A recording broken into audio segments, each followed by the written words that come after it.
एक शॉट में अभिषेक बैनर्जी जो कैरेक्टर प्ले कर रहे होते हैं जिसका नाम होता है जाफा, वो एक अपनी ही टीम की स्टंट करने वाली लड़की को खिड़की से देख के मैच कर रहा होता है। वो लड़की अंदर आती है और वो हाय गाइस, मैं हूं शांतनु और इस हफ्ते मैंने देखी दो चीजें। पहला है राणा नायडू का सीजन 2। आज से 2 साल पहले राणा नायडू का सीजन 1 आया था, उसको मैंने रिव्यू भी किया था, चैनल पे वो वीडियो भी है। अगर आपने वो रिव्यू नहीं देखा है आप उसको जाके देख सकते हैं। और दूसरी चीज जो मैंने देखी वो है Amazon प्राइम पे अभिषेक बैनर्जी की फिल्म जिसका नाम है स्टोलन। ऑल्दो स्टोलन का मेरे पास स्क्रीनर एडवांस में आ गया था फिल्म रिलीज से पहले और मैंने वो देख भी ली थी, लेकिन किसी कारणवश मैं तब ये रिव्यू रिलीज नहीं कर पाया। But I made it a point कि अब मैं इसके बारे में बात करूंगा। तो कैसा लगा मुझे राणा नायडू का सीजन 2 एंड स्टोलन, आज इसी फिल्म और इसी वेब शो के नए सीजन के बारे में बात करेंगे ऑनेस्टली सेइंग में।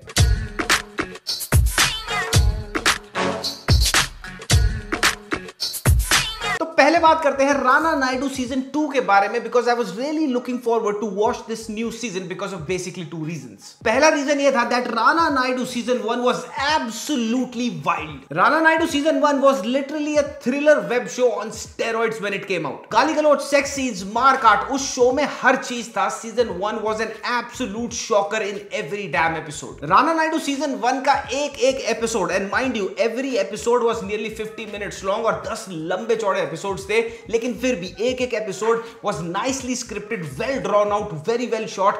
हर एक एपिसोड में कुछ ना कुछ ऐसा ट्विस्ट और टर्न था या फिर कुछ ऐसा शॉक वैल्यू अटैच था हर एपिसोड के साथ that every time you would watch any of those episodes, आपके दिमाग में ये चलता था कि यार ये अप्रूव कैसे हो गया, इतना जबरदस्त शॉक वैल्यू था। और दूसरा रीजन ये था that the creator of the show is Karan Anshuman. अगर आपको नहीं पता तो मैं बता देता हूं, Karan Anshuman is the creator for Inside Edge. ये शो इंडिया से एमी अवार्ड्स के लिए नॉमिनेट हुआ था एंड साथ ही में मिर्जापुर को लिखा, डायरेक्ट और क्रिएट किया था करण अंशुमन ने। So I really wanted to see Karan Anshuman back in action और मुझे देखना था कि रे डोनोवन का जो ऑफिशियल अडैप्टेशन इन्होंने सीजन 1 में किया था राणा नायडू के, उसको ये कैसे आगे बढ़ाते हैं सीजन 2 में। तो राणा नायडू सीजन 1 को बेहद पसंद करने के बाद और राणा नायडू सीजन 2 को देखने के बाद मैं ये रिव्यू यही बोल के शुरू करना चाहूंगा कि या तो नेटफ्लिक्स की अपर मैनेजमेंट में कुछ चल रहा है, या तो this is because of the socio political environment in our country, जहां पे अगर थोड़ी सी भी लाउड, थोड़ी सी भी ऑब्नॉक्शियस और इनडाइजेस्टेबल पीस ऑफ सिनेमा कभी आ जाए तो बॉयकॉट होने लग जाता है, हाहाकार मच जाती है, मारपीट, आग लगाने लग जाते हैं लोग। बिकॉज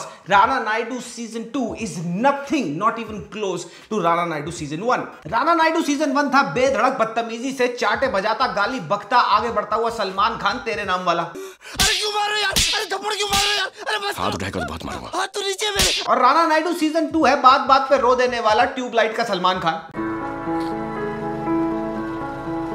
राणा नायडू सीजन 1 था एक वाइल्ड अनफॉरगेटेबल नाइट आउट और राणा नायडू सीजन 2 है सारा दिन गधा मजदूरी करने के बाद खाना खा के 9:30 बजे सो जाना, क्योंकि सुबह 6:30 बजे दोबारा उठ के दोबारा से गधा मजदूरी भी तो करनी है। राणा नायडू सीजन 1 था वो एक्स जिससे शादी ना करने का पछतावा आज भी है, और राणा नायडू सीजन 2 है वो एक्स जिससे शादी ना करने की खुशी अभी नहीं आगे जाके महसूस होगी। Every surprise element, everything of shock value, in fact everything that made Rana Naidu season 1 an absolutely outstanding watch, वो सीजन 2 में एब्सोल्युटली मिसिंग है। जितना बोल्ड और ब्लेटेंट सीजन 1 था उतना ही टिमिड और शाय सीजन 2 है। अगर आपने राणा नायडू सीजन 1 देखा है और अगर अब आप राणा नायडू सीजन 2 देखेंगे, you will be shocked because it is a complete 180 degree flip from what season 1 was. मुझे हमेशा से इस दिन का डर था।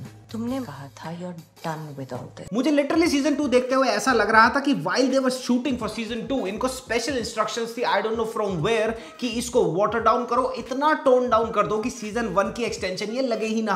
सीजन 1 में जो प्रोफैनिटी थी स्क्रिप्ट के अंदर, जो गाली गलौज था, जो सेक्स के सीन थे, वो सारी की सारी चीजें उस शो को एक्चुअली बोल्ड और आउटलाउड बनाती थी, एक एक्चुअल क्राइम थ्रिलर बनाती थी। उन सारी चीजों को हटा दिया है, ऐसा लगता है आप फैमिली मैन देख रहे हो। Season 1 had a personality of its own जिसको देखने में मजा आता था। 10 लंबे चौड़े एपिसोड थे, आप कहीं भी बोर नहीं होते थे। सीजन 2 में 8 एपिसोड है और इतनी खराब राइटिंग है, इतनी लेजी प्रोडक्शन क्वालिटी है पूरे के पूरे शो की कि पहले से चौथे एपिसोड तक आते आते आप दम तोड़ दोगे। अगर उसके बाद आप चले गए at the 8th episode, you would be like कि यार जो भी पर्सनालिटी सीजन 1 की थी इसकी तो उसकी आधी भी नहीं है। असली इंसान वो है जो कभी नहीं भूलता उसको किसने बनाया। मेरे लिए मेरे फैमिली ही सब कुछ है। सीजन 1 में राणा नायडू के कैरेक्टर का एक मैग्नेटिज्म था, एक मचिस्मो था उसमें, उसको देख के आपको मन करता था कि यार ये नेक्स्ट एपिसोड में क्या करेगा, मेरे को वो देखना है। सीजन 2 में राणा नायडू का कैरेक्टर थका हुआ है, ऐसा लगता है राणा दागुबाती खुद ही फील नहीं कर पा रहे हैं जो कैरेक्टर लिखा गया है। इनफैक्ट जैसे उनका कैरेक्टर सीजन 1 से सीजन 2 में ट्रांजिशन करता है, वो ट्रांजिशन ऐसा लगता है देखने से कि राणा दागुबाती को खुद को पसंद नहीं था। Moreover and I hope this is not true, लेकिन राणा दागुबाती इस शो में सिक लग रहे हैं, बीमार लग रहे हैं। He has lost a lot of muscle.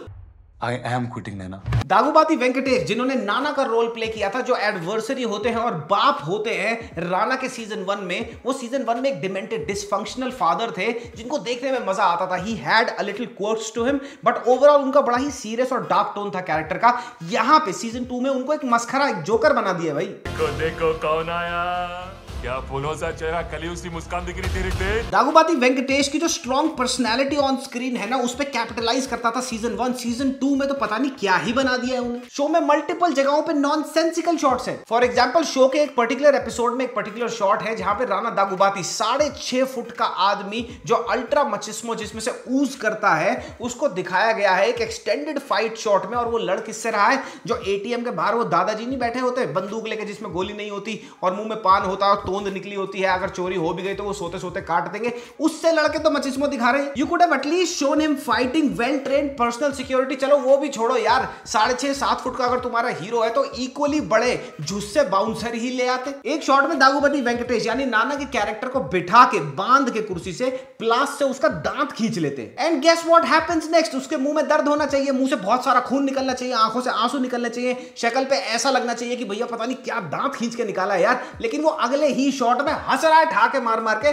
और निकले हुए दांत का कहीं रेफरेंस ही नहीं है पूरे के पूरे शो में। एक शॉट में अभिषेक बैनर्जी जो कैरेक्टर प्ले कर रहे होते हैं, जिसका नाम होता है जाफा, वो एक अपनी ही टीम की स्टंट करने वाली लड़की को खिड़की से देख के मैच कर रहा होता है। वो लड़की अंदर आती है और वो इजहार कर देती है अपने प्यार का उससे। वहां से उन दोनों की कहानी, लव स्टोरी शुरू कर देते हैं। मतलब कुछ भी सेंस बनता है इस बात का। सीजन 1 में डबिंग बहुत बेहतरीन तरीके से करी गई थी। सीजन 2 में वाहियात डबिंग है, लिटरली बहुत सारे शॉट्स में आपको दिखेगा कि लिप सिंक भी नहीं है ठीक से। 2 सरप्राइज डेथ्स हैं शो के अंदर 2 कैरेक्टर्स की। ये नहीं बताऊंगा कि वो कैरेक्टर्स कौन है, लेकिन उन कैरेक्टर्स के मरने पे ना आपको फील होना चाहिए था, क्योंकि उनका स्क्रीन स्पेस सीजन 1 में अच्छा खासा था। सीजन 2 में run of the mill screen space बना दिया, और वो बहुत जबरदस्त कैरेक्टर्स थे। अगर उनकी थोड़ी सी भी डेवलपमेंट और होती उन कैरेक्टर्स की, तो उनकी मौत को देखते हुए मजा आता, लेकिन ऐसा कुछ था ही नहीं। पहले सीजन में mind blowingly shocking sex scenes थे, and you would have looked at them and you would be like कि यार ये क्या दिखा दिया, and that was the USP of season 1। Season 2 में जो सेक्स सीन और चुम्मा चाटी दिखाई है ना, उससे ज्यादा चुम्मा चाटी तो आजकल इंस्टाग्राम रीलों पे मिल जाएंगी तुम्हारे को स्क्रॉल करते करते। ऐसा लगता है कि एक फुल क्रीम वाली जो स्क्रिप्ट थी सीजन 1 की, उसको कंप्लीटली डबल टोन्ड दूध में कन्वर्ट कर दिया गया है पूरे सीजन 2 के लिए। सीजन 2 की कहानी वहीं से शुरू होती है जहां पे सीजन 1 की खत्म हुई थी। अब राणा दागुबाती ओबी के लिए काम नहीं कर रहा फ्रॉम सीजन 1, वो काम कर रहा है रजत कपूर साहब ने एक कैरेक्टर प्ले किया है उसके लिए। So you're working for the Oberois now.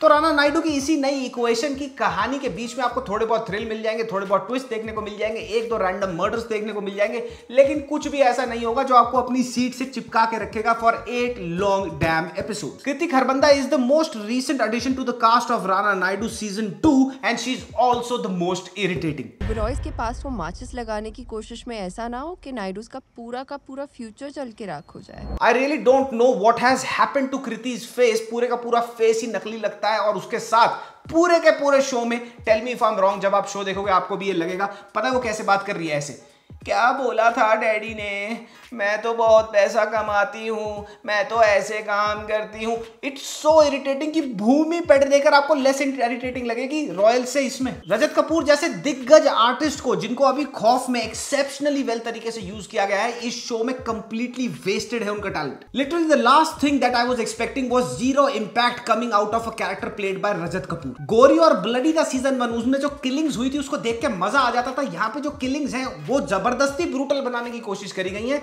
और अगर वो ब्रूटल है भी तो इन्होंने एनवायरनमेंट इतना मस्खरी वाला बना रखा है उन किलिंग्स के आसपास कि वो ब्रूटल होते हुए भी ब्रूटल नहीं लगेंगी। अर्जुन रामपाल का कैरेक्टर जब स्टार्ट ऑफ होता है, शो के अंदर इंट्रोड्यूस होता है, टेक ऑफ करता है, तो बहुत प्रॉमिसिंग लगता है, but as the show slowly and steadily cooks ahead, वो भी स्टीम लूज करता जाता है। क्या रे राणा? और ऐसा नहीं है कि Arjun Rampal perform badly, he was the perfect fit for this role. रॉफ उनका नाम होता है और जबरदस्त तरीके से उन्होंने एक्टिंग भी करी है, लेकिन कहानी में इनका कैरेक्टर जो लिखा गया है उसमें कोई वेटेज ही नहीं है। भारी बैट लेके घूमता है रे, आज ये मेरा। हाँ, He he is supposed to be a very feared guy, जब भी उसका नाम लिया जाए तो रोंगटे खड़े हो जाए, ऐसा विलन बनाना चाहते थे, लेकिन भैया उसका नाम बस चल रहा है और तुम भी चल रहे हो जैसे ये शो चल रहा है। डीनो मोरिया को एक आई कैंडी पुलिस वाला बना दिया। एक तो नए नए ये डीनो मोरिया साहब चमके हैं, इनका जो ग्लो अप आया है कमिंग बैक का, ये मुझे काफी अच्छा लगा, लेकिन at the same time he does not suit और does not fit well in a policeman's role. He is too suave, too sophisticated to play that. Eye candy तक ही ठीक था। एक भी ग्रिटी या फिर ऐसा ग्राइमी कैरेक्टर नहीं है पूरे के पूरे शो में जो आपके साथ चिपक जाएगा। And mind you, Karan Anshuman is great at creating very very rememberable and remarkable characters. For example Mirzapur की कास्ट को देख लो। सीजन 1 में 2 कैरेक्टर्स आपको याद होंगे। पहला था एक प्रोड्यूसर जिसका नाम था तूफान, प्लेड बाय सामर्थ शांडिल्या, और इनके साथ ही ये एक रैपर को बनाते हैं। राइस दिखाया जाता है उस यंग रैपर का, प्लेड बाय बोधिसत्वा, और उनका उस रैपर का नाम होता है रेहान। इन दोनों का जो पार्ट था सीजन 1 में वो जबरदस्त था, मुझे आज तक याद है। यहां पे भी सीजन 2 में भी आपको वो देखने को मिलेंगे, लेकिन उनका स्क्रीन टाइम बहुत छोटा कर दिया है और बड़े ही रैंडम तरीके से उनके कैरेक्टर्स को लेट गो ऑफ कर दिया है। मुझे वो बिल्कुल अच्छा नहीं लगा। लेकिन जो तूफान ने कैरेक्टर प्ले किया है सामर्थ शांडिल्या ने, उनके बहुत लिमिटेड शॉट्स हैं but fantastically given shots. Surveen Chawla looks exceptionally beautiful. मैंने सीजन 1 में भी ये कहा था, she is so damn pretty and eight the same time उनका जो कैरेक्टर उन्होंने प्ले किया है वो भी बहुत फ्लॉलेस लगा मुझे। And you are addicted to एक पूरा चीटिंग का एंगल है रिलेशनशिप में कहानी के अंदर, and Surveen has played that part really well. Show की production quality, background music season 1 से तो कुछ खास अच्छा मुझे लगा नहीं। कुछ ऐसा नहीं लगेगा कि आपको कि भैया वो अगर 19 था तो ये 21 या 22 है, अगर वो 19 था तो ये 20 ही है प्रोडक्शन क्वालिटी। सारी की सारी सपोर्टिंग कास्ट इंक्लूडिंग अभिषेक बैनर्जी काफी अच्छा काम किया है इन्होंने, but again not very remarkable. एक बड़ी माइंड बॉगलिंग सी चीज आपको बताता हूं, अगर आपने अभी अभी टॉम हार्डी और पियर्स ब्रॉसनन का जो पैरामाउंट प्लस पे आया था मॉबलैंड वो देखा है ना, तो आपको ऐसा लगेगा कि मॉबलैंड की जो स्क्रिप्ट है ना वो सीजन 1 राणा नायडू की डिट्टो कॉपी है, and that is not because कि एक्चुअली में कॉपी है, बट बिकॉज दोनों शो रे डोनोवन से इंस्पायर्ड है। तो ओवरऑल शो देखने के बाद मैं तो यही कहूंगा कि मुझे लगता है गलती मेरी ही थी, because I was really expecting this show to stand out. पर स्टैंड आउट तो छोड़ो, चौथे से छठे एपिसोड तक अगर आप पहुंच भी गए ना, उसके बाद आप अपने आप को स्टैंड आउट कर लोगे टीवी छोड़ के कमरे से बाहर। After watching season 2 of Rana Naidu, I really hope that Karan Anshuman gets back to his A game, because bye Rana Naidu season 2 is not it. And I am saying this because I feel so let down because of the fact कि season 1 को I absolutely loved. I would still say it is a very adrenaline thumping season 1. तो आगे बढ़ते हैं और अब बात करते हैं अभिषेक बैनर्जी की फिल्म आई है Amazon Prime पे। आप में से काफी लोगों ने देख भी ली होगी, मेरे पास भी इसके रिलीज से पहले इसका स्क्रीनर आ गया था एज यूजुअल, लेकिन मैंने ये फिल्म देखी पर मैं शूट नहीं कर पाया था किसी कारणवश। तो अब मैं आपको उस फिल्म के बारे में बताता हूं। अनुष्का शर्मा की NH10 याद है? NH10 को अगर आप आज भी देख लोगे ना, उसकी कहानी आज भी गूज़बम्प्स इसलिए देती है क्योंकि जो लोग दिल्ली से स्पेशली गुड़गांव ट्रैवल करते हैं और दिल्ली NCR में बेस्ड हैं, उनको अच्छी तरह पता है कि ये घटना उनके साथ भी हो सकती है। स्टोलन भी बिल्कुल एक ऐसी ही कहानी है, 2 लड़कों की जो अनसस्पेक्टेडली एक ऐसी ग्रिम सिचुएशन में फंस जाते हैं जो जब स्नोबॉल होना शुरू होती है वो एक ऐसे मोड़ पे जाके खत्म होती है कि जब वो खत्म होती है तो उन दोनों लड़कों की लाइफ ही ऑल्टर हो चुकी होती है। गलत फंस गया सर, इनको पता ही है हम लोग। बंसल जी अठे जूता पहले उड़े बातें बाद में हुआ है। रेलवे स्टेशन से एक सिंपल सा पिकअप अपने छोटे भाई का बन जाता है अभिषेक बैनर्जी के कैरेक्टर के लिए एक खौफनाक सपना। Right from the very start to the very finish ये फिल्म 1 मिनट के लिए भी आपको इधर से उधर नहीं होने देगी। कहानी का स्क्रीन प्ले इतनी बारीकी से लिखा हुआ है, इतनी अच्छी तरह से पूरी की पूरी सिचुएशन को डायसेक्ट करता है जिसमें ये दोनों कैरेक्टर फंसे होते हैं कि सक्सेशन में आपको ट्विस्ट और थ्रिल दिखेंगे। I love the very fact कि पूरी की पूरी स्क्रिप्ट फिल्म की आपको सांस लेने का टाइम नहीं देती। एक शॉट के बाद दूसरा शॉट लगता है और तीसरे शॉट की आप वेट नहीं कर पाओगे। मैंने अपने पॉडकास्ट में एक बात काफी बार बोली है और वो ये है that internet has penetrated the grass roots of our country but education has not. ये फिल्म उसको दिखाती है। सर इंफॉर्मेशन मिली है कि 2 लड़के एक लड़की एक बच्चे को अगवा करके काली एसयूवी में जा रहे हैं। बच्चा छोड़ देता हूं। कैसे मिस इन्फॉर्मेशन वाली वीडियोस जो वायरल होती हैं टियर 3 सिटीज में अनएजुकेटेड पॉपुलेशन के हाथ में वो वायरल हो जाती हैं, उनके कॉन्सिक्वेंसेस क्या हो सकते हैं, कितने ज्यादा डेथली हो सकते हैं वो कॉन्सिक्वेंसेस, ये फिल्म उसको जबरदस्त तरीके से दिखाती है। फिल्म के कहानी के कोर में है सरोगेट प्रेगनेंसी और कैसे ये इलीगल सरोगेट प्रेगनेंसी जिसमें वो जो लड़की है जो प्रेग्नेंट होती है, जो लोग उसको पैसे देते हैं प्रेग्नेंट होने के लिए, बच्चा पैदा करने के लिए, और जो हॉस्पिटल इसको पूरे के पूरे प्रोसीजर को सिरे लगाता है, वो कैसे इन्वॉल्व है। और वो सब कुछ मिलके 2 ऐसे लड़कों का जिनका इस पूरे के पूरे केस से कुछ लेना देना ही नहीं है, उनकी जिंदगी ऑल्टर कर देता है। ये जब आप स्क्रीन पे चलते हुए देखोगे ना, आपके रोंगटे खड़े हो जाएंगे। मैं पास कर लूंगा।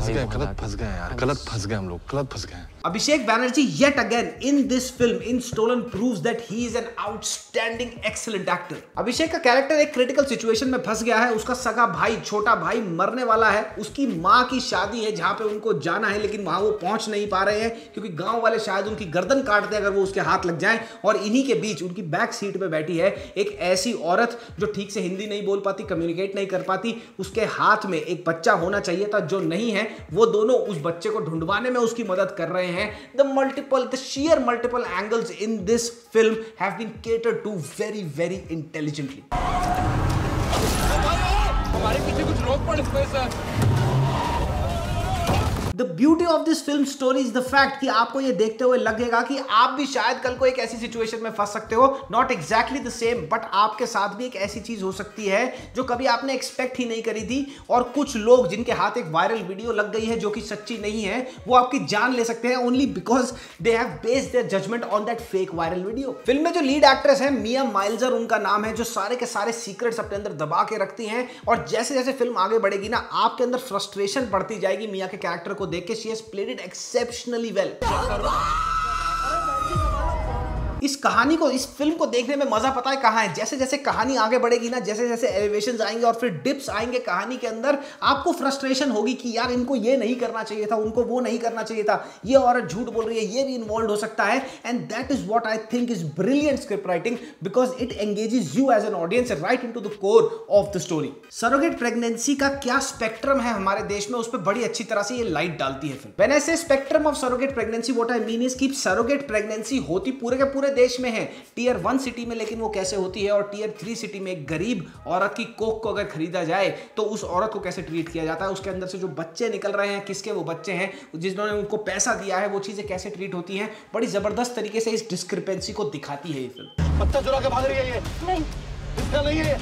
I am so glad कि ये फिल्म थिएटर्स पे नहीं आई, डायरेक्ट टू OTT आई। Now this film will get the right eyeballs. अगर आपने ये फिल्म अभी तक नहीं देखी है, आज ही जाओ, Amazon प्राइम पे है, देखो, मैं हाईली रिकमेंड करता हूं। मजा आ जाएगा ये फिल्म देख के, NH10 की यादें ताजा हो जाएंगी। मेरे लिए तो NH10 एक बहुत ही रिमार्केबल फिल्म है बिकॉज मैंने अपनी सारी जिंदगी दिल्ली से गुड़गांव किया है, 7 से 8 साल मैंने गुड़गांव में बहुत टाइम बिताया है और आज भी वहां पे वही हरकतें होती हैं। अगर कोई किसी को टेक ओवर कर ले तो उसके साथ मारपीट हो जाती है। तो ये फिल्म आपको कहीं ना कहीं NH10 की हल्की बहुत झलक दिखाएगी, but the story that Stolen tells you will remain with you for a very very long time. तो जाके इसको चेकआउट करो। तो ये था मेरा review of Rana Naidu season 2 and Stolen. जो आपका दोनों में से मन करे देख लेना। राणा नायडू टाइम पास है, शायद आप देख सको 4थे एपिसोड के बाद, बट स्टोलन को मैं हाईली रिकमेंड करूंगा कि देखना जरूर। और अगली वीडियो आ रही है KRK भाई साहब की देशद्रोही, देखी मैंने पहली बार और भैया मैं मूर्छित होते होते बचा भैया, मैं लखुआ मार गया आधे दिमाग में मेरा। अब आधे दिमाग से मैं उसका रोस्ट लिखूंगा और शायद सैटरडे या संडे इस हफ्ते, इफ नॉट देन अगले हफ्ते तो आपको वो वीडियो मिल ही जाएगी। तब तक के लिए मामी लजाने पप्पी बाय बाय। अगर आपने स्टोलन और राणा नायडू देख लिया है तो कमेंट सेक्शन में कमेंट करते जाना। Bye bye.